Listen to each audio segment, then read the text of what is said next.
Ouais, salut, ça va? Il y a un mois, j'ai sorti une vidéo dans laquelle je vous invitais à faire vomi et j'ai utilisé quelques-uns de mes océmies pour donner des exemples et soutenir mon propos. Et il se trouve que suite à cette vidéo, il y a beaucoup de gens qui m'ont assuré qu'ils étaient intéressés par mes histoires, voire qui m'ont expressément demandé de présenter d'autres de mes mythes. C'est un des trucs qui m'a le plus étonné sur tous les retours que j'ai eus. Et pour être honnête, j'étais assez réticente à l'idée de refaire une présentation parce que j'ai l'impression que s'il n'y a pas une structure avec des propos un petit peu plus larges, ces présentations, elles ont pas trop d'intérêt. Parce que c'est des histoires qui sont difficilement finies en fait. C'est juste, je vous présente un bonhomme, je vous dis il est comme ça et pas de suite. Vous allez pas le voir dans une aventure ou quoi, genre...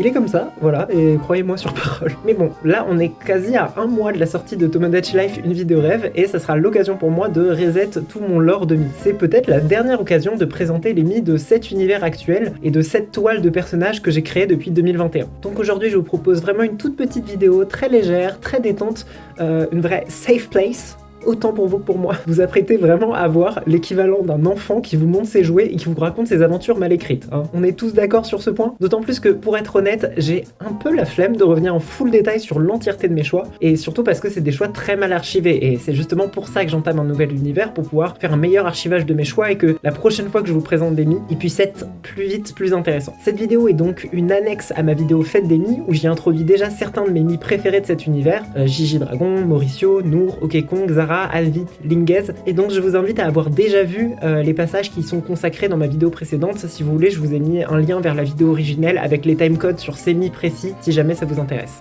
Donc mes mythes viennent d'un univers que j'ai appelé à titre posthume François Pertuis. Pourquoi? Vous allez voir que ça va surtout être de l'onomastie cette vidéo. En 2023, j'ai fait la première partie de Tomodachi Life qui m'a motivé à faire mon drive et à centraliser toutes mes données sur les mythes, et cette partie se passait sur l'île François. À toutes les étapes de ma vie, j'ai un prénom un petit peu rigolo qui sort automatiquement à chaque fois que je dois donner un prénom, et à cette époque-là, c'était François. Et j'ai réutilisé ce prénom pour mon compte Insta dédié aux mythes. L'idée c'était d'introduire un petit peu le côté réaliste burlesque de mes mythes, comme si c'était le conte de la médiathèque d'une ville de région parisienne avec un nom franchouillard à rallonge, le conte de la médiathèque municipale Gigi Dragon de la ville de François Pertuis. Ouh, Pertuis, c'est un de mes termes toponymiques préférés parce qu'il est très élégant et pourtant il veut vraiment juste dire trou. Bref, François Pertuis c'est un nom très cool et je suis un peu deg de pas pouvoir le réutiliser, mais en même temps il a un poil trop long pour être utilisé sur des noms d'îles par exemple. Bon bref, présentation diablement inexhaustive et mal rangée des mythes de François Pertuis. En 2021 a été annoncé le remake de Mythopia sur Switch, et à cette époque-là, j'étais complètement dingue. Je pensais à ça tous les jours, je n'en pouvais plus. Pendant les mois qui ont précédé la sortie du jeu, je passais mon temps à écrire plein de personnages et de concepts pour cette aventure de Mythopia, puisque vu que j'y avais déjà joué, je savais ce qui allait se passer, et du coup le but c'était de préécrire des personnages et des concepts pour qu'ils puissent avoir des symbioses au moment de l'aventure et donner un sens un petit peu plus riche et surtout personnel à l'aventure de Mythopia que j'allais refaire. Et toutes mes idées ont trop bien marché, c'était une aventure qui était méga cohérente et qui avait vraiment du sens pour moi. Je me suis auto-écrite ma propre histoire, c'était absolument génial, et ça a été la première fois de ma vie où je me suis dit on peut faire des trucs de ouf avec les mythes. Malheureusement du coup cette super aventure elle était que pour ma pomme, j'ai très peu de captures, c'est vraiment impossible de vous partager tout ce que ça a été. L'héroïne c'était Rose Nulle, elle a jamais vraiment quitté Mythopia. C'est rigolo parce qu'elle a beaucoup d'éléments de mon style de mythe de l'époque, le gigantesque nez, la bouche en triangle, les énormes sourcils, c'est vraiment l'exemple type des mythes que je faisais à l'époque. Le souci, et c'est aussi un truc qui fait que j'ai du mal avec la personnalisation de Mythopia, c'est que ces mythes sont un petit peu coincés parce que c'est difficile d'égaler le charme de leur chara design sans les éléments de personnalisation endémiques à Mythopia. Il y en a une par contre que j'ai pas mal réutilisée, c'était Colleen Fishman, la scientifique du groupe. Comparé à tous les autres qui sont globalement des petits anges, c'est vraiment des seuls personnages qui est arrogant, voire presque méchant. Le Chara, il m'a été inspiré du père de Pogno, d'où son nom en lien avec les poissons, et vraiment j'adorais la jouer parce que le scientifique c'est aussi une de mes classes préférées de Mythopia. Et j'ai beaucoup aimé son amitié, voire plus, avec Hero. Hero c'était le paladin du groupe que j'imaginais vraiment être le cliché du héros parfait, avec un design qui est une fusion de Mirio, de My Hero Academia et de Superman. J'ai essayé vraiment de faire ce genre de personnage que les gens considèrent en général inintéressant par leur manque de défauts, qui est un archétype de personnage qui me plaît beaucoup. Et c'est vrai qu'en opposition avec Fishman, qui est à l'inverse un personnage un petit peu plus complexe et gris moralement, ça rendait leur dynamique hyper intéressante et assez riche. Un peu plus tard, dans ma partie Tomodachi Life de mai 2024, j'ai ajouté Fishman, et à cette époque je me disais que l'apparition de Mi dans une nouvelle itération que leur jeu de base devait forcément se faire par un passage vers une dimension parallèle via la magie ou via la science pour Fishman. Dans Tomodachi Life, elle s'est mise en couple avec le pitoyable l'impitoyable Daisuke, on le jetait comme une pauvre merde, et entre lui et Hero, il y a quand même une petite inclinaison de sa part sur les grands et gentils benets. Un autre mi de cette partie qui a traversé le temps de Miitopia à Tomodachi Life, c'est Balsimen, le grand mage. Vraiment, j'adore sa tête, je trouve que c'est un chara-design qui est très remarquable et efficace. On retrouve le grand nez typique de Memi de la période, mais avec ses yeux aplatis et ses lèvres discrètes, c'est déjà des éléments qui seront omniprésents dans mon style de mi 2 ans plus tard. Quand il est arrivé sur ma partie de Tomodachi Life, j'aimais beaucoup le concept d'un magicien ultra puissant circulant entre les mondes et qui décide de rester vivre une vie banale sur une petite île. Il a mis un râteau à Kochimaru après sa séparation avec Mauricio, il a mis un râteau à Cassandre mais il a compensé en la mettant en couple avec Grabiel, et au final il s'est amouraché de Nadège, une cinquantenaire à la personnalité bien trempée, et Balsimen a finalement quitté son statut de magicien interdimensionnel pour devenir un adorable père de famille. Il a eu un fils, Ponton, qui a suivi les traces d'explorateur de son père et que j'ai pu retrouver dans ma toute dernière partie de Miitopia en novembre 2025. Ça a un peu bouclé la boucle, c'était hyper stylé. Et dans cette partie, on pouvait aussi retrouver Hero et Fishman en tant que couple grincheux. Je suis assez contente de leur recara design en mode vieux. Pour le coup, je sais pas si je réutiliserai ces persos, mais j'étais vraiment heureuse de les revoir pour cette dernière partie. La partie de Tomodachi Life que j'ai fait en mai 2024, c'est peut-être la plus importante de toutes. Parce qu'en fait, ça a été la première à créer cet aspect de saga dont je parlais dans ma vidéo, parce que c'était la première fois que se rencontraient des mi d'anciennes aventures et des nouveaux mi de mon catalogue, et qu'ils étaient tous au même niveau. Genre, il n'y en avait pas certains qui étaient très importants et d'autres qui étaient des caméos. Tout le monde était sur un pied d'égalité. Et parmi les nouveaux mi qu'il y avait à l'époque, il y avait l'Aimée. Elle a un visage qui est vraiment rempli de trucs iconiques et ça me plaisait vraiment beaucoup. Et en plus, c'est rajouté le fait que je l'habillais toujours avec des vêtements un peu extravagants. On sentait qu'elle avait un goût pour la mode et ça en faisait un chara qui était vraiment hyper intéressant. Son nom, il a guidé son lien avec l'amour et elle s'est très vite retrouvée dans plein d'histoires romantiques jusqu'à sa relation avec Kochiko. Kochiko, c'est la sœur de Kochimaru et elle partage pas mal de points communs avec l'Aimée en dépit de leur personnalité opposée. L'Aimée, elle est extravertie et très entreprenante socialement. Kochiko, elle est calme et attentionnée, mais les deux ont le même amour de la mode féminine et des femmes tout court. Après une déclaration perturbée par Colin Fishman, le reste de leur relation va tout simplement être idyllique. Elles vont se marier très vite et elles vont avoir une fille que j'ai appelée Vladimira. J'adore Vladimira parce que malgré sa ressemblance avec l'Aimée, j'ai l'impression d'avoir plutôt réussi à coller à la vibe de Kochiko. Et je trouve que c'est un travail hyper intéressant de faire la vibe d'un mi avec les éléments d'un autre. Faudrait que je réessaye de le faire d'ailleurs. Et j'ai jamais su trop quoi faire avec Vladimira, mais j'aime vraiment beaucoup sa tête et je vais essayer d'en faire quelque chose plus tard. L'Aimée et Kochiko, elles ont aussi eu un deuxième enfant qui s'est appelé l'Idolâtré. Genre, il est plus aimé que l'Aimé, du coup il est idolâtré. Je rappelle que c'est mon métier d'écrire des trucs. Et mon but, c'était d'en faire un homme très viril qui est vraiment dans les canons de beauté comme ses mères, mais qui est très timide et qui a absolument pas envie d'être idolâtré. Je trouvais que c'était un bon concept. Il y a un petit détail que j'aime beaucoup, c'est que l'Aimée, elle est blonde à la base, et par rapport à sa couleur de peau, j'avais prévu que ce soit une teinture. Mais sachant que ses deux enfants sont blonds, ça implique que ce blond est un blond réel, et qu'il est dans ses gènes. Et pire, vu que Kochiko est 100% japonaise, ça veut dire que ce gène blond, il est tellement dominant qu'il surpasse le gène brun des Est asiatiques. J'adore parce que ça implique que l'Aimée est d'une ethnie fictive à la peau brune et aux cheveux blonds ultra dominants. Bref, j'adore jouer avec l'Aimée, j'adore son visage plein d'enthousiasme et de malice, et c'est un mi en plus qui est très Wii compatible. En faisant des mi à la base sur Switch et 3DS, il y a beaucoup de choses qui fonctionnent pas du tout avec le catalogue réduit d'éléments de la Wii. Ça nécessite une transformation qui est parfois assez grande, mais pour l'Aimée, franchement à peine. En gros, il y a que ses yeux qui peuvent pas être écrasés et c'est tout. Et du coup, ça la rend jouable dans beaucoup de jeux. Je l'ai joué en tant que pom-pom girl dans Wii Music, en tant qu'aviatrice et sabreuse dans Wii Sport. À bien des égards, l'Aimée, elle me ressemble à mon autre mi Mauricio que j'avais présenté. D'ailleurs, l'Aimée sur Tomodachi Life, c'était la meilleure amie de Nour. Et j'aime pas trop le voir comme ça, mais c'est difficile de pas voir en elle un équivalent féminin de Mauricio. C'est pour ça aussi que j'ai hâte de la jouer, parce que j'aimerais être capable de plus affirmer sa personnalité et ses expériences pour ne plus la voir que comme un bête gender swap. Mais en tout cas, quand j'ai fait ma dernière partie de Miitopia fin 2025, l'Aimée et Mauricio, ils étaient devenus méga amis et c'était super. À chaque fois que je fais une partie de Miitopia, l'Aimée et Mauricio, ils inversent le rôle de princesse et de chanteur. Que les deux, ça leur va très bien. Dans ma vidéo Fête des Mi, j'ai utilisé un exemple pour parler du mi de ta sœur, un mi qui s'appelle Po. Et je l'ai fait parce que c'est un mi qui avait développé une amitié très forte sur Tomodachi Life avec Gigi Dragon. Gigi Dragon, c'est le seul enfant que j'avais sur mon île, et du coup j'aimais voir dans cette grande amitié une relation sororale de petite sœur et de grande sœur. J'aime beaucoup que le chara-design de Po parle de lui-même. C'est une fille qui a l'air sèche et avec une personnalité assez froide, mais sous cette couche, c'est une fille qui est très attentionnée et qui adore les trucs mignons. Ça fait vraiment partie des mi qui ont un style vestimentaire très précis, et du coup c'est assez fun de broder autour autour selon les jeux, plutôt que de devoir réinventer 100% un style à chaque itération. Mais voilà quoi, elle a un chat, elle a une flûte, elle a des couettes, et elle a fumé tout le monde au jeu Seul contre tous sur Wii Sport Resort. C'est un Mi que j'aime vraiment beaucoup, et c'est le premier Mi dont j'ai reçu un fanart sur Tumblr un jour, ça m'a fait très plaisir. Une partie majeure de Miitopia que j'ai jamais finie, c'était une partie que j'ai appelée Miitopia Bushra, en référence à son héroïne principale. Bushra, c'est vraiment un des Mi qui est essentiel à mes aventures, et à partir du moment où elle est apparue, elle a jamais quitté ses histoires. Ça a jamais re-été un personnage important, mais elle était toujours un peu là, et ça correspond bien à sa personnalité, puisqu'elle était prêtresse dans Miitopia, vraiment ce côté soutien. Le gros souci que j'ai eu avec elle, c'était ses sourcils. Sur sa partie Miitopia, elle a ses mèches qui cachent un peu ses sourcils, et ça allège beaucoup. Sinon, quand elle a une coupe normale, bah en fait on les voit beaucoup plus, ils sont beaucoup plus foncés, et ça la rend moins gentille, alors que c'est vraiment juste son trait de caractère principal. Avec le temps, j'ai réussi à lui affubler juste un bonnet, ce qui a compensé un peu, et ça cachait un peu les sourcils, et en plus ça correspondait avec sa volonté de cacher ses cheveux. Mais je pense que dans ses prochains designs, je lui ferai simplement des sourcils plus légers. J'ai eu exactement le même souci avec son grand frère, le grand sage de Miitopia Bushra, Jebari. Il incarnait cette idée de grand frère bienveillant et admirable duquel on voudrait marcher dans les pas. Vraiment un grand frère un peu idéalisé, d'où son nom Jebar le Tout-Puissant. C'est toujours intéressant de faire des Mi de la même famille, et ces deux-là, ils ont beaucoup en commun, leur visage, leur peau, leurs sourcils trop foncés, et je me suis exercé au fait d'utiliser les coupes casquettes et bonnet. Les cheveux, c'est une partie vraiment intégrante de la silhouette d'un Mi, et du coup ça devient un exercice assez différent du reste quand on utilise la coupe casquette ou la coupe bonnet. Et entre ces deux coupes, le front il est pas du tout dégagé pareil, le bonnet il couvre très fort, mais la casquette elle projette une ombre, et ça donne une profondeur aussi assez inédite au Mi. Ça fait partie des chara-designs que j'ai le plus hâte de redesigner avec une vie de rêve.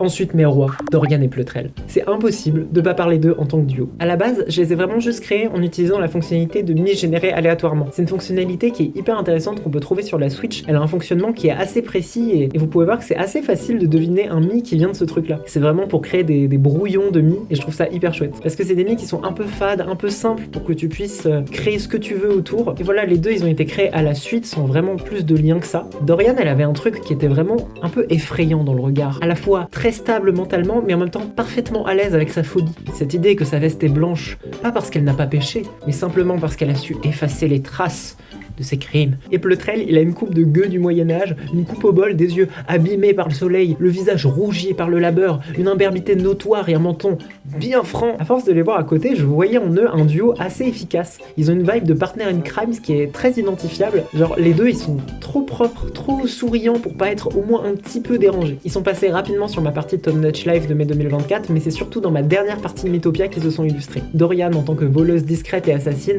et Pleutrel en tant que grand mage surpuissant, ce qui est l'inverse du gueux qu'il est censé être. Et à mon grand plaisir, ces deux-là, ils sont devenus hyper amis dans cette partie. Plusieurs fois, ils se sont envoyés des lettres réciproquement pour se donner des conseils et s'offrir des cadeaux. C'est donc une relation qui est plus que celle d'une équipe de trouble fête, il y a une vraie amitié qui se cache derrière. J'ai hâte d'en savoir plus. Dans ma précédente vidéo, une histoire qui avait assez amusé les gens, c'était l'histoire d'amour entre OK Kong et Daijiro. Et pour l'anecdote, leur rencontre vient d'une mise en relation orchestrée par Froom. Froom, c'est un Mi que j'ai essayé en essayant de faire une grenouille, et en plus de ça, c'est associé sur la partie de Tomodachi Life le fait qu'elle avait des vêtements très amples qui lui donnaient une allure très remarquable, et un truc avec les chapeaux, notamment ce chapeau qui est difficilement dissociable de son chara-design. Avec ses cheveux, ça rend vraiment bien, il y a une courbe en plus qui se crée, c'est très chouette. Son nom complet, c'est Froom d'Ambert, inspiré de la fourme d'Ambert, qui est un nom qui est l'exemple typique du truc très rigolo et très élégant en même temps. Et une étymologie sur le fromage, ça fait toujours plaisir. Elle a été majoritairement dans la partie de Tomodachi Life de mai 2024, c'était même un perso hyper important de la partie, et pourtant elle est jamais revenue. Parce qu'il y avait toujours un truc qui me gênait dans son design. J'arrivais pas à reconstruire le visage pour faire un truc qui me plaisait plus. Je pense que j'aimais trop ce que je voyais dans ce visage plutôt que ce qu'il était réellement. Pour être plus concrète, une fois j'ai fait un dessin de Froom, et c'est un bon exemple de comment j'imagine ce visage être agencé, la vibe que j'essaye de faire, et c'est une vibe que j'arrive pas à reproduire en Mi. Par exemple, ces petits traits de la bouche là, ils me paraissent vraiment indispensables et ils n'existent pas. Donc au fil des années, j'ai continué de retravailler ce chara-design, mais pour le coup, j'attends vraiment Tomodachi Life une vie de rêve pour avoir plus de possibilités et essayer de donner corps à la vision que j'ai en tête. Avant-dernier Mi, un des meilleurs que j'ai pu faire en termes de chara-design pour le coup, c'est Jazzy Berge. Déjà, le nom est ouf, j'ai méga cook, et je sais pas, il y a une tête qui est géniale quoi, il est paisible, il est à l'aise. Sa version oui, elle a pas de sourire parce que je trouve que ses grosses lèvres rouges, elles apportent trop au Kara. Mais c'est vrai que sans sourire, on manque aussi beaucoup de ce qui fait son sel. Quand Okiko est arrivé sur l'île sur Tomodachi Life, le premier truc qu'elle a fait, c'est mettre un coup de pression pour qu'il arrête de chanter sous la douche. Il a été élu maire médiocre dans Miitopia. Les gens cassent régulièrement du sucre sur son dos. Et pourtant, il est toujours là, il est toujours paisible quoi. Il a beau échouer toutes les batailles, à la fin il gagne la guerre. C'est un personnage qui a une puissance vraiment touchante quoi, il donne envie d'être joué ce mec. Je crois qu'il a gagné le concours de celui qui va le plus aux toilettes, un truc comme ça. Bon, j'en ai parlé au tout début de ma précédente vidéo, mais pas assez par rapport à qui est Gigi Dragon réellement. À la toute base, Gigi Dragon c'est juste un nom rigolo. J'avais en tête Machin Dragon, et vu que sur la Switch on peut mettre que 15 caractères comme pseudo pour un truc, j'ai trouvé Guy Dragon. C'était un nom qui me faisait trop rire par rapport à ce que c'était. Avec ma coloc, on était vraiment fascinés par ce nom. Et en fait, j'aimais trop l'incarner, quoi que soit Guy Dragon, j'aimais trop être Guy Dragon. Et avec le temps, s'est forgé un petit peu l'idée que c'était un enfant fan de jeux vidéo et qui aime les trucs cool, quoi, genre c'est les trucs stylés. Et ce truc-là est arrivé au moment où je me suis remise à jouer à la 3DS, et du coup j'ai créé le Mi de Guy Dragon, et puis est arrivée la fameuse partie de Tomodachi Life de mai 2024. Et Guy Dragon, c'était la star. C'était le Mi qui les rassemblait tous, tout le monde était ami avec Guy Dragon, comment ne pas être ami avec lui en fait? Il est gentil, il est enthousiaste, il trouve les chiens mignons, il a peur de rien parce qu'il a 8 ans et qu'il a aucune conscience du cruel concept de capitalisme mondialisé. Et voilà quoi, parmi tous ces personnages, c'était le seul enfant, donc il avait forcément une aura un petit peu particulière, et pendant 2 ans environ, ça a été vraiment mon Mi principal. J'ai nommé mon compte Insta dédié au Mi à son nom. Le compte il s'appelait à la base Guy Dragon 8. Et j'ai décidé que son nom complet du coup ça allait être Guy Dragon 8. Ouh, fun. J'en ai pas parlé mais tout le monde a des origines, parfois un petit peu goofy. Dorian elle est française, Balsimane il est suisse, Fishman elle est anglaise, Bouchra algérienne, Ziberge il est Auvergnat.